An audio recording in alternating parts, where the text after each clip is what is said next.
Hello there, welcome to Double Exposure. I'm Riyad, and we have a special guest again who will like to talk about Hawkeye, episode 3.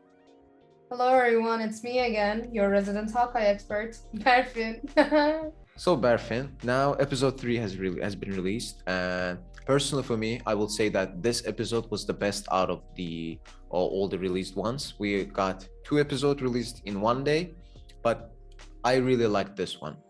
First of all, let's talk about Echo. Like we are introduced to her. Echo. Yes, we are What a introduced woman. to her backstory from the get-go. And first of all, before talking about the backstory, kudos to Marvel for casting the actress who has hearing disability, and she is also an amputee. But for her scenes, it's not a problem, as we've seen from her action scenes. Yeah, the actress who plays Maya Alakwa Cox, she's Native American, she's deaf, she is disabled from her leg, and like that is the best move in terms of conscious casting that Marvel can do. So like kudos for finding the perfect person to play Maya Lopez. And it's apparently it's her first role, and it's her first role, yeah, and like she's doing great so far. She has a very threatening she's aura been taking to her. some lessons. It seems like that. Like as I said, she has a very threatening aura to her. Like whenever she's in a room, you say that okay, this character gonna do something cool, and she has the whole room to herself. I want her to punch me, not gonna lie. Well, hopefully. Hopefully. Well, talking about the backstory, we're introduced to this character since her childhood. We see how smart she is, even though she has hearing disability. We're that doesn't affect how smart she is, though. Yeah, that is literally what I really like, that it doesn't matter if you have disability. You're smart. That's it. In this character, they showed it very greatly. They showed her relationship with her father, even though we got like a couple of minutes of that relationship. It was an amazing relationship for a couple of scenes. Yes, and her father's actor was casted greatly, in my opinion. Amazing actor. I know him from Westworld, and sadly that's the only thing I know him from, but he's such an underrated actor. I'm forgetting his name. Zane McClannon? I don't know. Well, that actor, I think he did very well with the scenes he got, and we actually had the Echo's tattoos on him. So finally. Yes. Okay, his name is Zan McClarnon. Zan McClarnon. Kudos. Yeah. Kudos. Hopefully, we have different kind of flashbacks. I had enough with the ones that we got in this episode, but if we have another flashbacks, I'm down for it.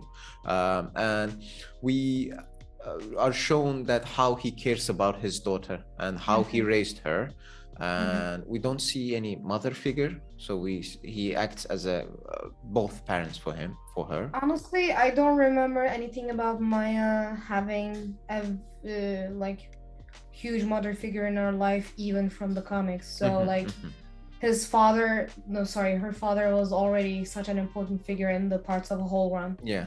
So that I mentioned before. So like, good casting, good idea to merge that idea with the Tracksuit Mafia. Yeah. Talking about that, we see now grown up Echo Maya Lopez going to her father's, I guess, headquarters or something like that, the hideout, and she sees that Ronin is just kicking everyone's ass, and this is probably happening at the end game time, like that 5-year time skip.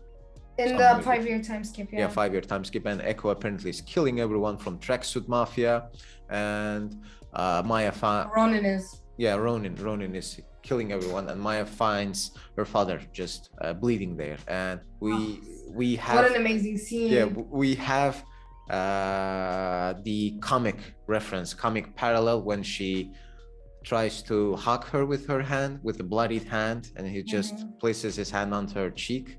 We have that comic shot. You got a hand mark. Yes. You got a hand mark. I really expected that to be the thing, because they needed to, because that is one of the most known, most iconic about Maya's character. And also, I think we won't get a tattoo, I think, of the handprint, but hopefully by the end. It's not a tattoo. It was like a white face paint. Yeah, yeah. That was in the comics.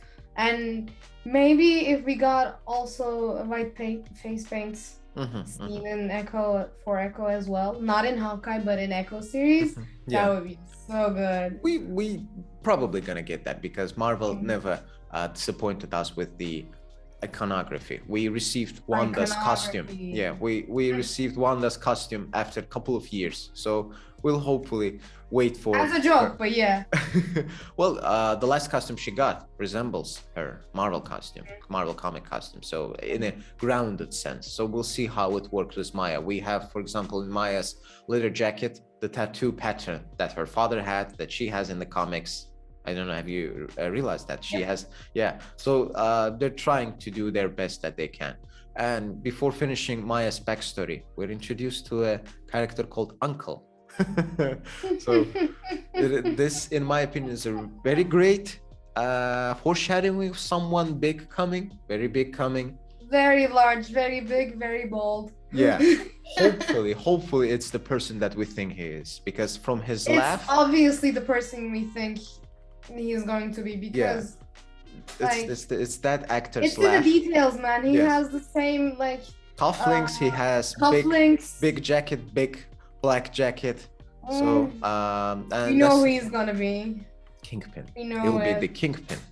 And hopefully be Mr. Kingpin. I hope he is still played by Vincent D'Onofrio. He is, because that's the laugh that belongs to that actor, in my opinion.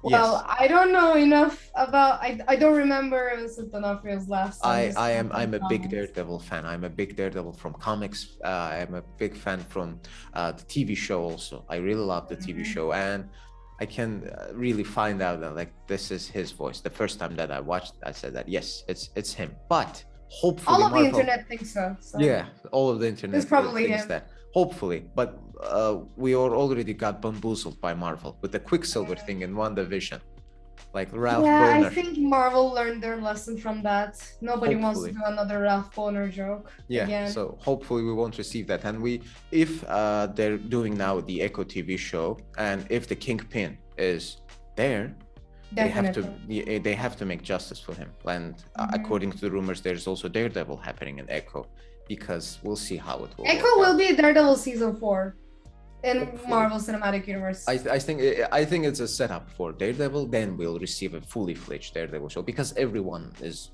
in love with that TV show. Like nothing personal to Marvel, but Marvel Studios especially. But we received how many? 4 TV shows now: WandaVision, Falcon, Loki, and Hawkeye. 4. Are we counting What If? No, it's a cartoon. It's an animated show. So all the things that they have done are not holding candle to Daredevil. Hawkeye is slowly getting closer to Daredevil. Yes, because it's not on the same level again. It's not the same level. It's street levels heroing again. But the quality-wise, again, Daredevil was something special. Something's missing. Yeah. Something's missing in Hawkeye. Something is still missing, but that things that were missed in the first episode, I think this episode showed that no, we are actually improving upon it, and that is for me the chemistry between Kate Bishop and Clint Barton. Now I think I'm buying it. I'm kind of iffy about it, because yes, there was gonna be a relationship, there was gonna be a buddy cop comedy partnership coming. We knew that, but I feel like after almost no chemistry in the first 2 episodes, here it's like too sudden. It felt too it felt like that, kinda. Okay. And I know this is the halfway point of the series, and they have to start being friends at this point, but I'm thinking maybe if Clint and Kate showed any chemistry in episode 2. First episode. In the first, not in the first episode, but in the second. When they went after they got a little bit closer. Episode 3 wouldn't feel so forced to me, but I don't know. It kind of feels forced, because it's their 5th interaction so far, and they're already best friends talking about branding. I think this could be with the idea that this TV show has 6 episodes. So if it had like 13 or 10 episodes, they could have made it much more natural, the change of the chemistry. But now, as you said, this is halfway through the season, halfway through the show. So we don't know if there will be a second season. So this is halfway through the show, and we Marvel, if you hear this, please make a season 2. please, and add Barney as Barfin wanted.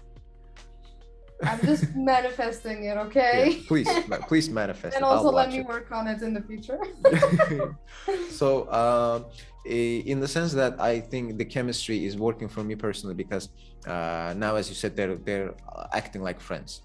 They're acting like Probably friends finally. it did not look natural because it happened fast, but the scene that made me buy the chemistry that they have was when Clint Barton received a call from his son, and he's that airing was it. such an emotional scene. Yeah, that was set up their That was a relationship good beautifully. scene. Like his hearing aid was broken, he was not able to hear what his son was telling to him, so Kate was listening and writing on a piece of notebook.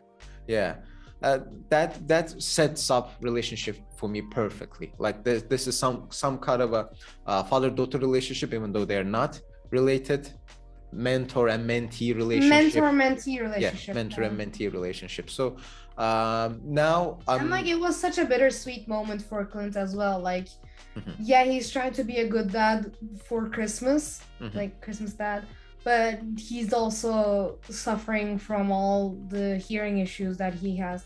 And like that scene gave Clint humanity, like 50 years of character development, in my opinion.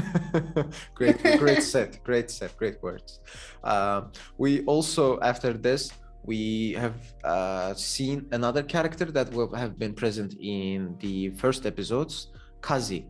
Kazi, And my man apparently Kazi. He's from the comics. I don't remember him a lot. So is he parallel to his comic appearance, or it's just because for me personally, he's just being set up as a villain instead of Echo, because we as a readers know Echo won't be the villain. Okay, here's where I come in. Yeah. Here's where I come in. Yeah, please. Kazi has an alter ego named the Clown, where he puts on a literal clown face makeup and is an assassin. All right. That threatens everyone in Clint's building. It was supposed to be Clint's building, but now it's Kate's building.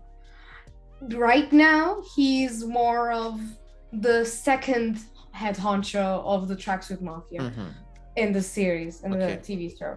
So I'm kind of thinking, okay, so they're setting up Echo to be the main villain instead of Kazi. And maybe we'll get some better clown Kazi crumbs in season 2. Okay. I thought because, actually, like, I've been tweeting the actor who plays Kazi all the time, saying, "Sir, will you put on the clown face paint? Sir, please tell me you're putting on the clown face paint. Sir, please." I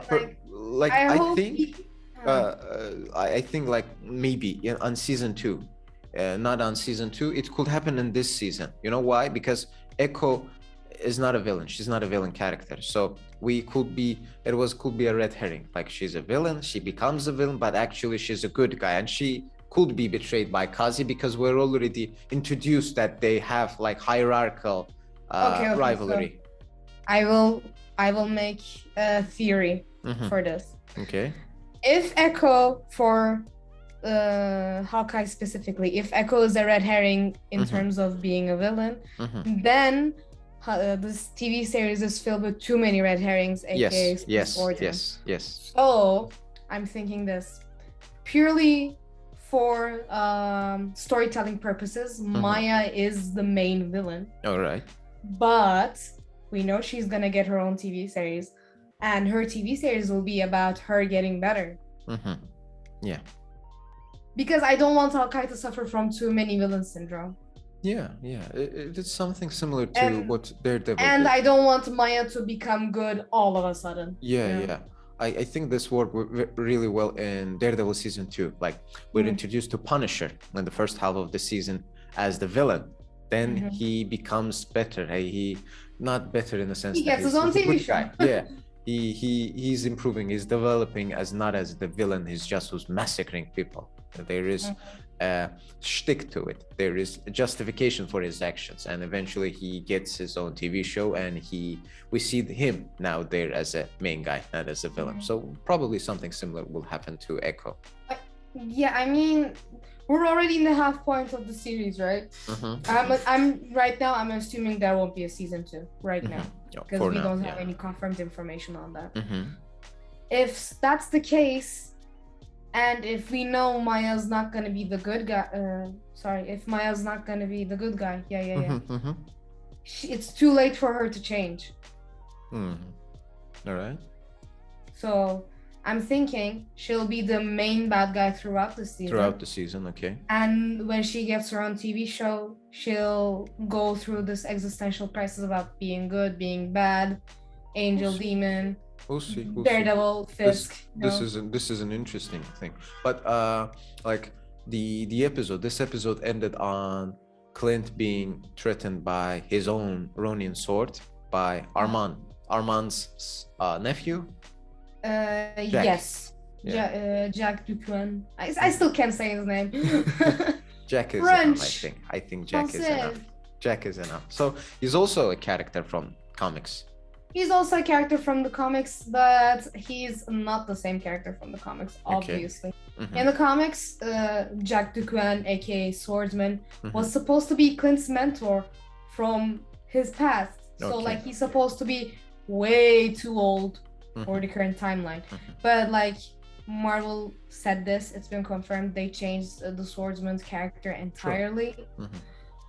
And I have no idea what they're gonna do with him. Okay, so we've discussed about him as a red herring too, and as you said that there are lots of red herrings. Could he be actually not the red herring? He could be the villain instead of Maya. I mean, he definitely killed Armand in the first episode. So like, that's obvious. That's way too obvious. But I'm also thinking he is the red herring. Instead of Maya, the main villain, because like we're already getting Fisk confirmation. We're already getting tracksuit mafia stuff. We're already getting the most badass woman ever, Maya Lopez. So like, why would I care about this random French American guy with a sword when Maya Lopez exists? You know, logical. That is a logical way of thought. We'll see how it goes. We'll see. Yeah, there's still a lot of questions. We have 3 episodes left. We have 3 episodes, and I want more episodes. Again, Marvel, if you're listening to this, make a season 2. Hire me for it. Please give this girl season 2 and job in that season, please. Hell yeah. So you are in Canada. You're working for VFX department. You would like to work in VFX or in animations, maybe 3D animation, VFX. So maybe you could create a better opening sequence for them. I mean, people I know are already working for Hawkeye right now.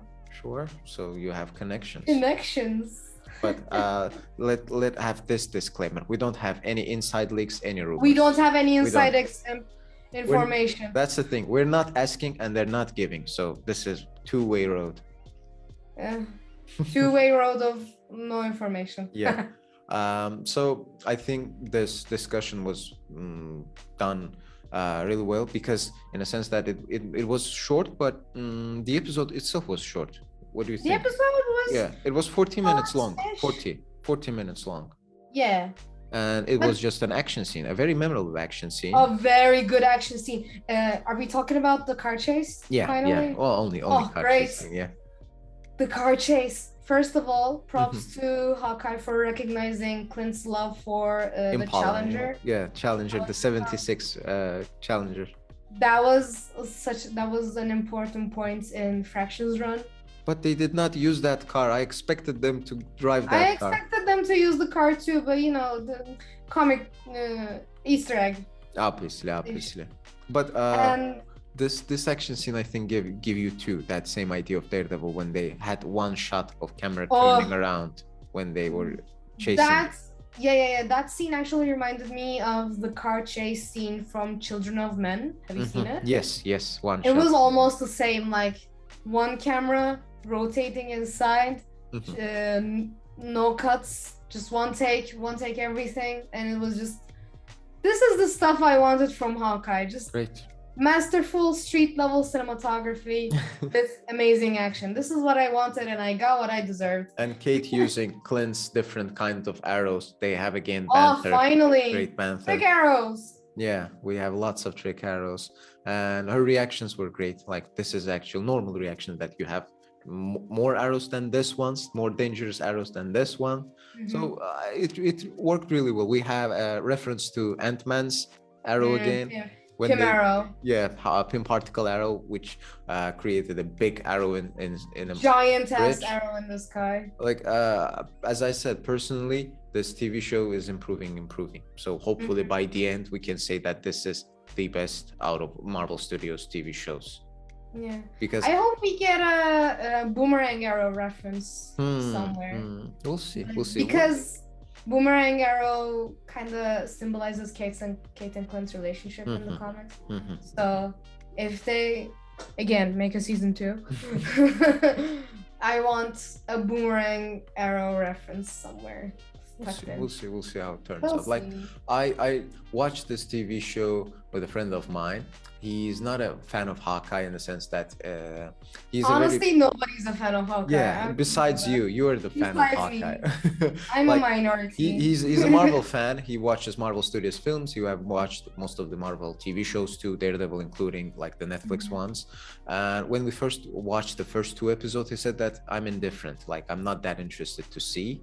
The next episode, I just said, let's just watch the 3rd one too. He watched it, he said that, okay, now I'm interested. So this is a good thing for Marvel, because now if a lot of people were turned off from the 2nd episode, from the 1st episode, this one could bring back a lot of people because of the action, how it is improved, and how the relationship now seems very great with the chemistry that they have and with the things that this season is setting up. So we'll see how it will work. But once again, I'm kind of fearful about Marvel pulling the same mistake that they did in Loki, because like Clint's becoming a side character, sidelined. Like he's getting sidelined more and more, and it's kind of sad to see, because like I want to not hate Jeremy Renner. I want to not hate MCU Clint. I want to give him a chance with this TV series, and like he's getting sidelined, and they're obviously pushing Kate and Maya for future generations. I don't know if Hawkeye's the main character, and if Hawkeye's the character that's naming the show, at least he should get some more scenes, more context, more character development. Well, we'll see. It's halfway through. Moment. But we have time. From what you said, this TV show, in my opinion, will act as a passing of torch from Clint to Kate, the name of the Hawkeye too, because we're gonna receive Young Avengers, as we have mentioned before. I mean, Kate's also called Hawkeye. She's not Hawkeye too, or Girl Hawkeye. She's just Hawkeye. She's Hawkeye. Yeah. So that's why the TV show's title shouldn't confuse a lot of people. This seems like a passing of torch. We will have mentor and mentee interactions more, in my opinion, and how Kate Bishop's attitude will change towards the actions that she will take in the name of Hawkeye. Quick note, not about the passing of the torch, that's an interesting way to look at the show, but like going back to all the action scenes in my mind, the scenes where Maya, Kazi, and Clint are doing American Sign Language, those scenes were so good, I think. Like everybody's broken, everybody's trying to communicate in their own way, and like Marvel these days are trying to represent everything as much as possible, and like with Eternals, Makari, with Maya Lopez, like even I'm interested to learn ASL at some point in my life. So that's kind of interesting on Marvel to do this back to back with Eternals. I don't know. I'm glad that they're doing it, but this is a great thing that they're doing, because their representation is very important, and in Marvel Comics is known with its numerous representations of ethnicity, numerous. Like we have a guy who's blind and who's kicking ass. Who's kicking ass? Yeah. So, and Echo, I think Echo's character here is adapted and portrayed very greatly, and this is a way to show that comic book films have a way to go and only up from here in the sense of representation. I hope they make Maya Lopez the I hope they make Maya Lopez into the beacon of light for all Native American kids in the future. Yes. So like all these indigenous people have someone to look up to.